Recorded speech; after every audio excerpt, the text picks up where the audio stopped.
আজকে সারাদিন মনটা খুব খারাপ। কিছু মানুষের উদ্দেশ্যে একটা কথা বলতে খুব ইচ্ছে করছে। মানুষকে খুশি রাখা এটা যেন এক অসম্ভব চেষ্টার নাম। আপনি যতই ভালো করুন না কেন, যতই নিঃস্বার্থভাবে পাশে দাঁড়ান, কেউ একজন একটুখানি স্বার্থে আঘাত পেলেই, একটুখানি মনের বিরুদ্ধে নিজের মতামত দিলেই ভুলে যায় তার সেই দুর্দিনের কথাগুলো। আর একদম সত্যি কথা, নিজের জীবনের বাস্তব অভিজ্ঞতার সাথে মিল পাচ্ছি কথাগুলার।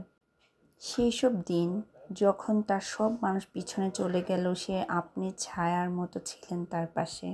চেনা মুখগুলো যেন হঠাৎ করেই অচেনা হয়ে যায়। মনের গভীরে কষ্ট জমে, নিজেকে তখন নিজেরই প্রশ্ন করতে হয় কিভাবে বদলে গেল সেই মানুষগুলো যার জন্য এত কিছু করলাম। মানুষ বড়ই অকৃতজ্ঞ। বিপদ কেটে গেলে সেটা আরও বেশি বোঝা যায়। এই জন্য বলি, কাউকে ভুলে যায় না। কষ্টের সময়ে যে পাশে ছিল তার কথা কখনোই ভুলে যাবেন না। মানুষ বাঁচেই কয়দিন বলেন? সৃষ্টির সেরা জীব হিসেবে এতটুকু স্বীকার করুন, অকৃতজ্ঞ হবেন না। কারণ ওই উপরওয়ালাও তো সব দেখেছে, উনি সহ্য করতে পারবে না।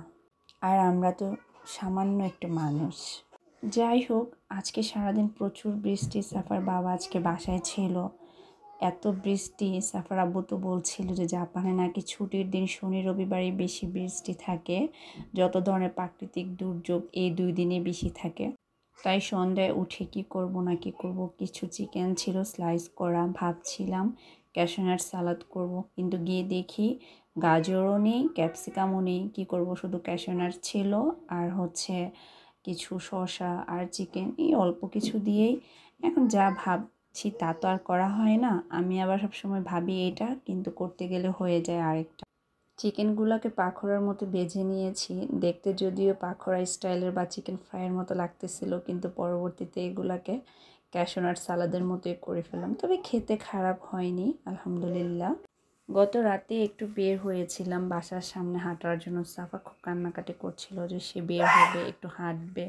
তো যাই হোক, ওদেরকে নিয়ে একটু বের হয়েছি। হাঁটতে হাঁটতে আমরা একটা স্টেশনের কাছে যাই। যখন আমরা স্টেশন থেকে ব্যাক করি তখন আমরা উল্টা পথ দিয়ে চলে আসি। আমরা অন্য একটা গলিতে ঢুকে যাই। আমরা আর গুগল ম্যাপ দেখি নাই, পরে আমরা রাস্তা ভুলে যাই। অনেক দূর হেঁটে এক স্টেশন পার হয়ে আমরা অন্য স্টেশনে চলে যাই। আমরা প্রায় হাঁটতে হাঁটতে একদম ক্লান্ত হয়ে যাই। বাবু দুটা তো একদম পায়ের ব্যথা, কান্নাকাটি শুরু করছিল। যাই হোক, একটা নতুন অভিজ্ঞতা হলো। তারপর সাফার বাবা আমাদেরকে এখানে বসিয়ে, একটা স্টেশনের সামনে এখানে টুল দেওয়া আছে, এখানে বসে ওদের জন্য জুস আনতে গেল। তারপর আব্বু জুস নিয়ে আসছে, ওরা তো সেই খুশি জুস পেয়ে।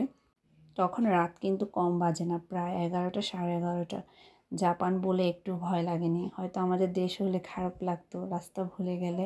যাই হোক, ভিডিওটি আজকে এ পর্যন্তই। সবাই ভালো থাকবেন, সুস্থ থাকবেন। আল্লাহ হাফিজ, টাটা।